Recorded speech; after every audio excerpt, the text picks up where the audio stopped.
الحمد لله رب العالمين والصلاة والسلام على رسوله الكريم وعلى آله وصحبه أجمعين.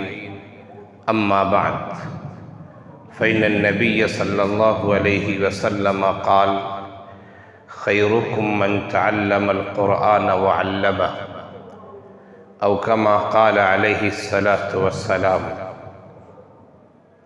میرے عزیز طلباء، نوجوان دوستوں اور ساتھیوں، میرے دینی بھائیوں، اللہ تعالیٰ کا کرم اور اس کا احسان ہے کہ اللہ تعالیٰ نے ہمیں اور آپ کو ایک عظیم کتاب یعنی قرآن کریم عنایت کی، اور اس عظیم کتاب کے ساتھ ساتھ نبی کریم صلی اللہ علیہ وسلم کے جو فرمودات ہیں، جو ارشادات ہیں، ان کے جو اقوال ہیں، اعمال ہیں، افعال ہیں، ان کا پورا ذخیرہ بھی ہم تک پہنچا ہے. اور اس ذخیرے کو یوں ہی قبول نہیں کر لیا گیا، بلکہ علماء نے ایک فن کا ایجاد کیا، جس فن کو کہتے ہیں فن اسماء الرجال. فن اسماء الرجال، اس کے تحت راویوں کو پرکھا گیا، جانا گیا کہ اس حدیث کو بیان کرنے والے کون ہیں، وہ تنہا ہیں یا ان کے ساتھ اور بھی کوئی ہے، اور اسی کے ساتھ ساتھ جو اس حدیث کو بیان کر رہے ہیں وہ تقوی کے لحاظ سے، طہارت کے لحاظ سے، اور اسی طرح اپنی دینداری کے لحاظ سے کس پوزیشن کے ہیں. ان تمام چیزوں کو دیکھنے کے بعد تو حدیث پر حکم لگایا گیا. کسی قول رسول کو صحیح کہا گیا، کسی کو حسن کہا گیا، کسی کو ضعیف کہا گیا، کسی کو موضوع کہا گیا. وہ سب راویوں کی تحقیقات کے بعد یہ احکامات لگائے گئے ہیں. میں نے آپ کے سامنے ایک چھوٹی سی حدیث پڑھی ہے. وہ ایسی حدیث ہے جس سے آپ نے بارہا سنا ہوگا. میں اس حدیث کو صرف بتانا نہیں چاہتا، بلکہ اس حدیث کے پس منظر میں آپ کے سامنے کچھ اور بات کرنا چاہتا ہوں. ابھی خطبے میں جو میں نے حدیث پڑھی وہ اللہ کے رسول صلی اللہ علیہ وسلم کا یہ فرمان ہے: خیرکم من تعلم القرآن وعلمہ. تم میں سب سے بہتر انسان وہ ہے جو قرآن سیکھتا ہے، سکھاتا ہے، پڑھتا ہے، پڑھاتا ہے، علم حاصل کرتا ہے اور پھر دوسروں تک اس علم کو پہنچاتا ہے. اسی طرح دوسری حدیث بھی ہے، اس میں یہ بات کہی گئی ہے: خیر الناس من ينفع الناس. لوگوں میں بہتر آدمی وہ ہے جو لوگوں کو فائدہ پہنچاتا ہے.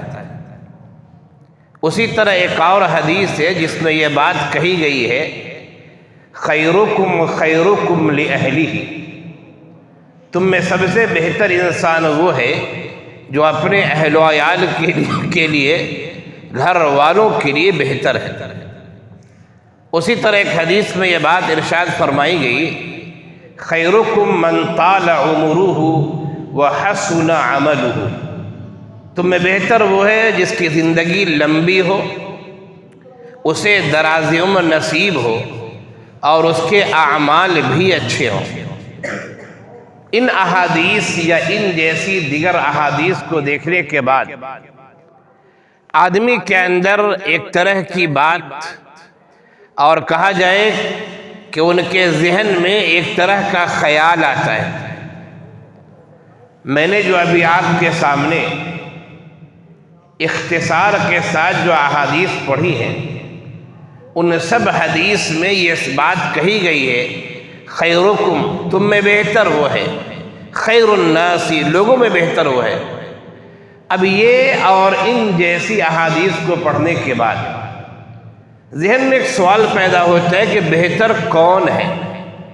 ایک جگہ کہا گیا کہ قرآن پڑھنے پڑھانے والا بہتر ہے، ایک جگہ کہا گیا جو اپنے گھر کے لیے بہتر ہو وہ بہتر ہے، ایک جگہ کہا گیا کہ جو لوگوں کے لیے نفع بخش و فائدہ مند ہو وہ بہتر ہے، ایک جگہ کہا گیا جس کی عمر لمبی و اعمال اچھے وہ بہتر ہے۔ تو آخر بہتر کون ہے؟ اور یہ سوال مجھ سے ایک آدمی نے نہیں، متعدد افراد نے متعدد مواقع سے کیا ہے۔ اسی سوال کا میں جواب آپ کو دینا چاہتا ہوں کہ حدیث شریف نے کبھی کسی اور کے بارے بہتر کا، کبھی اور کسی کے بارے میں، آخر بہتر ہے سو کون ہے؟ اگر سب بہتر ہیں تو پھر بہتری کا معیار کہاں رہ جائے گا؟ اس کو کیسے سمجھا جائے، یہ ایک سوال ہے۔ تو اصل میں ہمیں حدیث جو ملتی ہے اور حدیث سے جو معلوم ہوتا ہے اس پر غور کرتے ہیں تو وہ کسی لحاظ سے بہتر کہا جاتا ہے۔ مثال کے طور پر یہ کہا گیا خیر الناس من ينفع الناس، یا اس حدیث کی طرف آئیے جس حدیث کے میں نے خطبے میں ابھی حدیث کو پڑھا تھا، خیرکم من تعلم القرآن وعلمہ، تم میں بہتر وہ ہے جو قرآن سیکھتا ہے سکھاتا ہے۔ تو یہ جو بہتری کہی گئی ہے یہ کس کی نسبت کہی گئی ہے؟ چونکہ دنیا میں پڑھنے پڑھانے کی بہت ساری چیزیں، ایک دو چیزیں نہیں، پڑھنے پڑھانے کی بہت ساری چیزیں ہیں۔ قرآن و حدیث کو بھی پڑھایا جاتا ہے، پڑھا جاتا ہے، دیگر علوم بھی ہے۔ مثال کے طور پر یونیورسٹیوں میں جو تعلیم ہوتی ہے، عربی ادب بھی پڑھایا جاتا ہے، اردو ادب، فارسی ادب، انگریزی لٹریچر، انگریزی ادب، یہ سب بھی تعلیم ہوتی ہے۔ سائنس بھی پڑھائی جاتی ہے، جغرافیہ بھی پڑھایا جاتا ہے، اسی طرح میڈیکل اور انجینئرنگ کی کتابیں بھی پڑھائی جاتی ہیں، اسی طرح زراعت یعنی ایگریکلچر سے متعلق بھی کتابیں پڑھائی جاتی ہیں۔ دنیا میں پڑھی جانے والی اور پڑھائی جانے والی ہزاروں چیزیں، ان پڑھی جانے والی اور پڑھائی جانے والی چیزوں کے درمیان ہم موازنہ کریں گے تو سب سے بہتر پڑھنا اور پڑھانا جو ہوگا وہ قرآن کا پڑھنا اور پڑھانا ہے۔ یہ جو کہا گیا خیرکم من تعلم القرآن، یہ تعلیم و تعلم کے میدان میں کہا گیا ہے کہ پڑھنے پڑھانے کی جو ہزاروں چیزیں دنیا میں ہیں، ان ہزاروں میں سے اگر بہتری دیکھی جائے، افضلیت دیکھی جائے، عند اللہ مقبولیت دیکھی جائے، تو وہ سرمایہ ہے قرآن و حدیث کا سرمایہ، جسے پڑھا بھی جائے اور پڑھایا جائے تاکہ لوگوں کو آخرت کی راہ معلوم ہو، اللہ کی خوشنودی معلوم ہو، اللہ کی رضامندی معلوم ہو۔ کون سا کام ہم کریں گے تو ہماری آخرت سنور جائے گی، کون سا کام کریں گے تو اللہ راضی ہو جائے گا، کون سا کام کریں گے تو اللہ ناراض ہوگا۔ یہ قرآن جو اللہ نے بھیجا ہے، یہ قرآن صرف اپنے آنکھوں میں لگانے کے لیے اور اپنے منہ سے چومنے کے لیے اور اسے بوسہ دینے کے لیے یا طاقوں میں سجا دینے کے لیے، اچھے سے اچھے جزدان میں رکھ دینے کے لیے، اور گھر میں کسی کا انتقال ہو جائے تو قرآن خوانی کے لیے، قرآن نکال لینے کے لیے قرآن نازل نہیں ہوا ہے۔ یہ قرآن نازل ہوا ہے تاکہ اسے سمجھا بھی جائے، سمجھایا بھی جائے۔ قرآن نازل ہوا ہے تاکہ اسے پڑھا جائے، ثواب کمایا جائے۔ قرآن نازل ہوا ہے تاکہ اس کے پیغام کو سمجھا جائے اور اس کے پیغام کو عملی جامہ پہنایا جائے اور اس کے پیغام کو عام کیا جائے۔ یقیناً دنیا میں سینکڑوں علوم ہیں جو تعلیم و تعلم کے ہیں، اور وہ علوم جائز ہے۔ وہ علم جو تخریب کاری سکھائے، وہ علم جو فساد سکھائے، وہ علم جو معاشرے کے امن و سکون کو ختم کر دے، غارت کر دے، اس علم کو سیکھنا تو ناجائز کہا جائے گا۔ اب کوئی چوری کا علم سیکھے، کوئی آدمی جادو کرنے کا علم سیکھے، کوئی آدمی ڈاکہ زنی کا فن سیکھے، یہ چیز حرام ہے، ناجائز ہے۔ لیکن ہر وہ علم جس سے انسانوں کو فائدہ ہے، اس علم کا سیکھنا حکم کے لحاظ سے فرض کفایہ ہے۔ اگر اسلامی حکومت ہو، اسلامی نظام ہو، اور ہر آدمی سوچے ہم حافظ عالم قاری بنے، تو حکومت کی ذمہ داری ہوگی۔ علامہ ابن تیمیہ علیہ رحمہ نے یہ بات لکھی ہے، حکومت کی ذمہ داری ہوگی کہ کچھ لوگوں کو وہ عالم مفتی بننے سے روکے اور کہے کہ تم ڈاکٹر بنو، تم انجینئر بنو، تم کاشتکار بنو، اس لیے کہ سماج کو ان چیزوں کی بھی ضرورت ہے۔ تو میں یہ کہہ رہا تھا کہ تعلیم و تعلم کے میدان میں، پڑھنے پڑھانے کے میدان میں، سیکھنے اور سکھانے کے میدان میں جب ہم موازنہ کریں گے تو اللہ کے رسول صلی اللہ علیہ وسلم کا یہ فرمان ہمارے سامنے آتا ہے، خیرکم من تعلم القرآن وعلمہ، کہ علم کے میدان میں سب سے بہتر انسان وہ ہوتا ہے جو قرآن کو سیکھتا اور سکھاتا ہے، قرآنی علوم کو حاصل کرتا ہے، دوسروں کو سمجھاتا ہے۔ ابھی رات کی بات ہے، یہ جو رات گزری ہے جمعے کی رات تھی، ہمارے ایک جاننے والے ان کا فون آیا اور انہوں نے یہ کہا کہ مولانا حافظ بننے کے بعد، عالم بننے کے بعد کیا مدرسہ اور مسجد ہی میں رہنا ضروری ہے؟ مدرسے والے اتنی کم تنخواہیں دیتے، مسجد کا صدر سیکرٹری پریشان کرتا رہتا، آخر یہ ہمارے حفاظ، ہمارے علماء مسجد اور مدرسے ہی کو کیوں پکڑے ہوتے؟ میں نے انہیں جواب دیا، میں نے جواب یہ دیا کہ دیکھیے کچھ افراد تو ایسے ہوتے ہیں جو احساس کمتری میں مبتلا ہوتے ہیں، وہ یہ سمجھتے ہیں کہ ہم اس کے علاوہ کچھ کر ہی نہیں سکتے، وہ احساس کمتری کی وجہ سے اس میں رہتے ہیں۔ اور کچھ افراد ایسے ہوتے ہیں جن کا ضمیر اندر سے ملامت کرتا ہے کہ تم نے 4 سال 5 سال حزب میں لگائے، 8 سال 9 سال تم نے عالم کورس پڑھا، اور تم لائن چینج کرنے کے بعد تم نے جو پڑھا ہے خود اس پر تمہارا عمل نہیں ہو رہا ہے، آخر پڑھنے سے کیا فائدہ ہوا؟ تو کچھ لوگ ایسے ہوتے ہیں جن کی ضمیر کی آواز ہوتی ہے جس کی وجہ سے اس لائن کو اختیار کیے رہتے ہیں۔ حالانکہ شرعی اعتبار سے عالم بننے کے بعد، مفتی بننے کے بعد یہ پڑھانا ہی ضروری نہیں ہے۔ ہاں بہتر تو ہے جو میں نے خیرکم من تعلم القرآن کا، لیکن یہ لازمی نہیں ہے۔ آپ مفتی بن کے کاروبار میں جائیں، وہاں جو آپ نے مسائل پڑھے معاملات کے کاروبار میں اس سے تطبیق دیں آپ۔ خیر، پھر میں نے انہیں ایک تیسری بات کہی، سینکڑوں ایسے افراد ہیں، اللہ اخلاص کی دولت دے، جو صرف اور صرف اس جذبے سے پڑھا رہے، صرف اور صرف یہ جذبہ ہے کہ تنخواہیں تو کم ہیں، پیسے کم ہیں، لیکن اللہ کا فضل ہے، ضرورتیں جیسی بھی پڑتی ہیں اللہ تعالیٰ ان ضرورتوں کی تکمیل کے راستے نکال دیتا ہے۔ ایسا نہیں ہوتا ہے کہ کوئی ضرورت پڑی ہو اور مسئلہ پھنس گیا ہو کہ پیسے نہیں تو ایسے کام نہیں ہو سکتا، نہیں، جیب میں پیسے نہیں ہوتے ہیں لیکن اس کے باوجود اس مسئلے کا حل نکل آتا ہے، یہ اللہ کی کرم فرمائی ہے، اس کی رحمت ہے۔ اور میں نے ان سے کہا کہ ہم جیسے لوگ اس وجہ سے سینکڑوں لوگ، ہزاروں لوگ ہیں، صرف اس وجہ سے پڑھا رہے ہیں، اللہ جانتا ہے، اللہ اخلاص کی دولت کو باقی رکھے کہ وہ صرف یہ فضیلت حاصل کرنا چاہتے ہیں، خیرکم من تعلم القرآن وعلمہ، کہ ہمیں بہتری کی فضیلت مل جائے، ہم نبی کے وارثین کہلائیں، اس فضیلت کے حصول کے لیے یہ لگے ہوئے ہیں، ورنہ وہ دوسرے سینکڑوں کام بھی کر سکتے ہیں، اچھی تنخواہیں مل سکتی ہیں، عیش و آرام میں رہ سکتے ہیں، خوبصورت سے خوبصورت بنگلہ ان کا ہو سکتا ہے، لیکن ان کے اندر ایک تڑپ ہے کہ ہم نے بچپن سے سنا ہے، بچپن سے پڑھا ہے، خیرکم من تعلم القرآن، بہتر وہ جو قرآن کو پڑھے اور پڑھائے، اس لیے اس لائن میں لگے ہوئے ہیں۔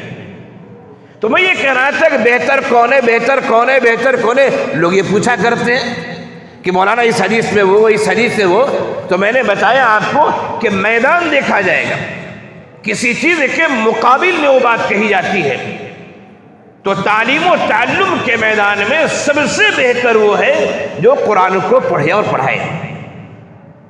آپ کا اختیار ہے، آپ جس میدان کو چاہے اختیار کر لیں، ہزاروں لاکھوں میدان آپ کو مل جائیں گے جو بالکل جائز ہیں، صحیح ہے، درست ہے، اسی طرح حدیث میں یہ بات کہی گئی، خیر الناس من ينفع الناس، لوگ بعض ایسے ہوتے ہیں جن کو صرف اپنی فکر ہوتی ہے، اپنی ذات کی، اپنی فیملی کی، بس ہماری بلڈنگ لمبی اور اونچی ہو جائے، پڑوس والے کو چاہے کھانے کا ایک نوالا نہ ملے، ہمارے بچے عیش و آرام میں رہے، پڑوس کے بچے چاہے غریب سے غریب رہے، چاہے وہ کچھ بھی کام کرے، ہمیں اس سے کوئی مطلب نہیں، پورے محلے میں ہمارا مکان اونچا ہو، بلند ہو، ہمارے بچے خوب ترقی کریں، گاؤں محلے کے بچے کہیں بھی جائیں، ہمیں کوئی مطلب نہیں، پیسے ہیں ہمارے پاس، ہماری ضرورتیں پوری ہو جائیں، دوسروں کی ضرورتوں سے کوئی لینا دینا نہیں۔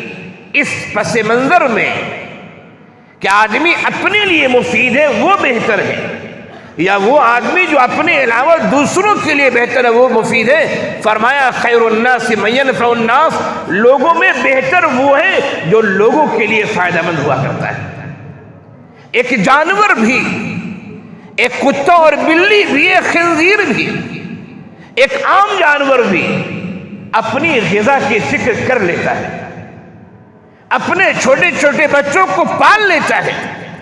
اگر ایک انسان کی یہی فکر ہے کہ ہم اچھے رہیں، ہمارے بچے اچھے رہیں، اڑوس پڑوس کے لوگ جہاں جائے کوئی مطلب نہیں ہے، تو ذرا بتائیے کہ جانور میں اور ہم میں کیا فرق رہ گیا؟ ایک جانور میں اور ایک انسان میں کیا فرق رہ گیا ہے؟ انسان کے اندر وہ احساسات ہیں کہ ایک انسان دوسرے کے درد کو سمجھے، دوسرے کے دکھ کو سمجھے۔ اللہ کے رسول صلی اللہ علیہ وسلم نے مومنوں کی مثال دیتے ہوئے فرمایا مثل المؤمنین فی توادہم وتراحمہم وتعاطفہم کمثل الجسد الواحد اذا اشتکى منہ عضو تداعى له سائر الجسد بالسہر والحمى۔ فرمایا مومنوں کی مثال ایسی ہے رحم میں، پیار میں، شفقت میں، کرم فرمائی میں، محبت میں، ایثار میں، قربانی میں، جیسے انسان کا ایک جسم ہوا کرتا ہے، انسان کے جسم کے کسی عضو میں کوئی کانٹا چبھ جائے تو پورا جسم بے چین رہتا ہے، کانٹا آپ کے تلوے میں چبھا ہے لیکن آنکھوں میں نیند نہیں آتی، کانٹا آپ کے ہاتھ میں چبھا ہے دوسرے ہاتھ کو سکون نہیں ملتا ہے، تکلیف آپ کے دل میں ہے، دل میں تکلیف ہے، لیکن پورا گھر، پورا جسم آپ کا بے چین رہتا ہے۔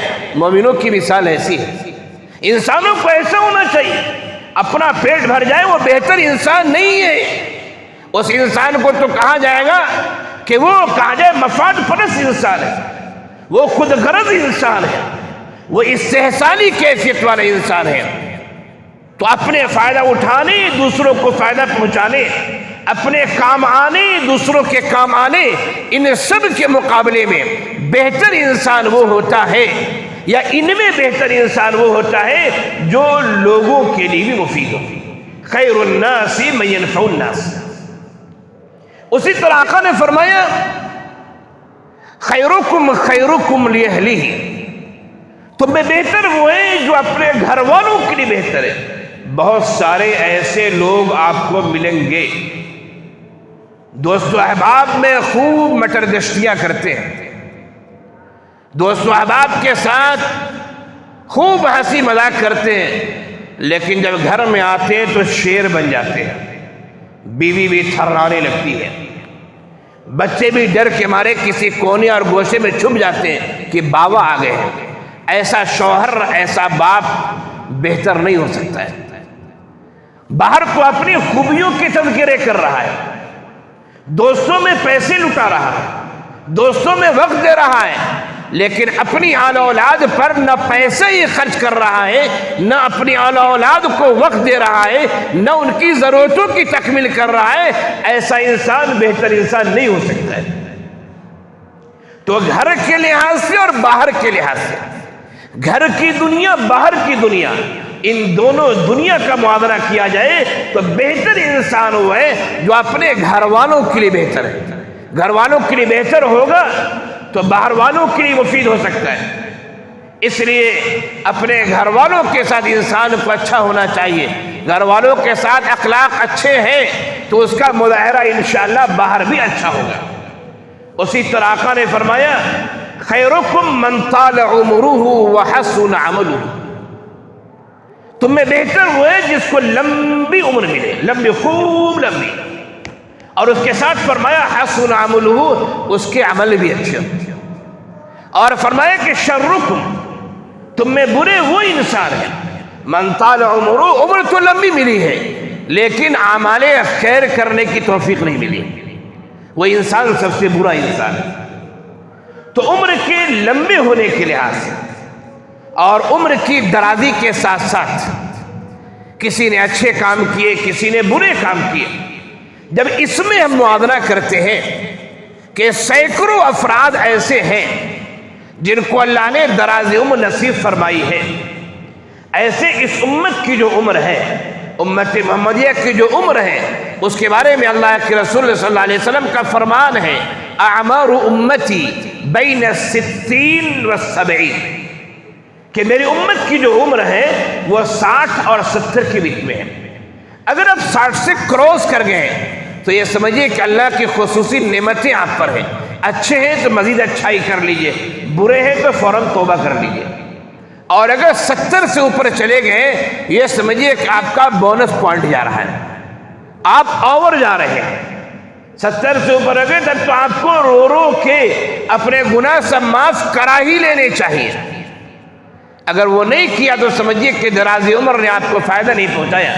تو میں یہ کہہ رہا تھا کہ لمبی عمر ہونے کے لحاظ سے، لمبی عمر ہزاروں لوگوں کو ہوتی ہے. فرمایا کہ ان ہزاروں میں، ان لاکھوں دراز عمر ملنے والے افراد میں سب سے بہتر وہ انسان ہے من طال عمرہ وحسن عملہ، کہ عمر بھی لمبی ملی ہو اور اعمال بھی اچھے کیے ہو. اس بات کو سمجھنے کی ضرورت ہے. کتنے ایسے لوگ لمبی عمر ملتی ہے لیکن انہیں اپنے ماضی کا ہوش نہیں رہتا، انہیں خیال نہیں رہتا. حالانکہ انہیں فکر ہونی چاہیے کہ اللہ نے جو ہمیں مستقبل عنایت کیا ہے یا جو حال عنایت کیا ہے، ہمیں اس حال میں اپنے ماضی کا جائزہ لینا چاہیے. ہم نے ماضی میں اچھے کام کیے، برے کام کیے. اگر اچھے کام کیے تو اللہ کا شکر ادا کیجیے، مزید توفیق کو طلب کیجیے. اور اگر برے کام کیے ہیں تو اس لمحے کو یا ان لمحات کو غنیمت سمجھیے اور اللہ کے سامنے توبہ کر لیجیے، آنسو بہا لیجیے، گریہوزاری کر لیجیے. اگر ہم نے یہ کام کیا تو دراز عمر ہمارے لیے مفید ہوگی. لیکن اللہ نے لمبی عمر تو دی لیکن ہم نے ہوش کے ناخن نہیں لیے. گناہوں کی گندگیوں میں، گناہوں کے سمندر میں جس طرح ہم پہلے تھے اسی طرح بڑھتی ہوئی عمر کے ساتھ بھی گناہوں کے سمندر میں، گناہوں کی ندی میں ہم غوطہ کھائے ہوئے. تو یقین جانیے دوستو، یہ جو زندگی ہمیں مل رہی ہے یہ ہمارے لیے نقصان دہ ہے، فائدہ مند نہیں ہے. ہمیں ہر لمحہ ہوش کے ناخن لینا چاہیے. تو آج کی میری تقریر کا موضوع تھا، چونکہ بہت سارے طلبہ بعد میں آئے ہیں، موضوع یہ تھا میرے عزیز طلبہ کہ اچھا انسان کون ہے. حدیث میں کہا گیا خیرکم من تعلم القرآن وعلم، بہتر وہ جو قرآن پڑھتا اور پڑھاتا ہے. پھر فرمایا گیا خیر الناس من ينفع الناس، بہتر انسان وہ ہے جو لوگوں کے لیے مفید ہوتا ہے. ایک جگہ فرمایا گیا خیرکم خیرکم لأہلی، تم میں بہتر وہ ہے جو اپنے اہل و عیال کے لیے بہتر ہوتا ہے. اور ایک جگہ فرمایا گیا خیر الناس من طال عمرہ وحسن عملہ، بہتر وہ ہے جس کو دراز عمر نصیب ہو جائے اور اس کے اعمال اچھے ہوں. ایک آدمی نے ہم سے سوال کیا تھا، کل کی بات ہے، اور اس سے پہلے بھی متعدد لوگوں نے یہ سوال کیا کہ مولانا حدیث میں کہا گیا کہ وہ بہتر ہے، یہ بہتر، بہتر کون ہے؟ تو میں نے آپ کو کہا یہ بہتر نسبت کے اعتبار سے، نسبت کے اعتبار سے تعلیم و تعلم کے میدان میں سب سے بہتر وہ جو قرآن پڑھتا اور پڑھاتا ہے، تعلیم و تعلم کے میدان میں. اور میں نے ایک بات کہی جو اونچے درجے کے طلبہ ہیں وہ خاص طور سے سن لے.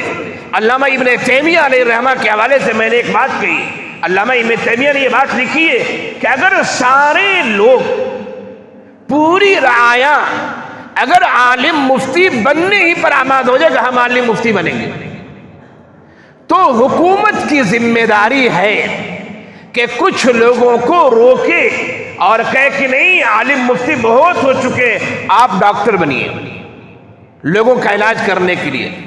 کچھ کو حکومت کہے گی آپ انجینئر بنیے، گھروں کا نقشہ بنانا ہے، گھر کیسے تعمیرات ہوں گی۔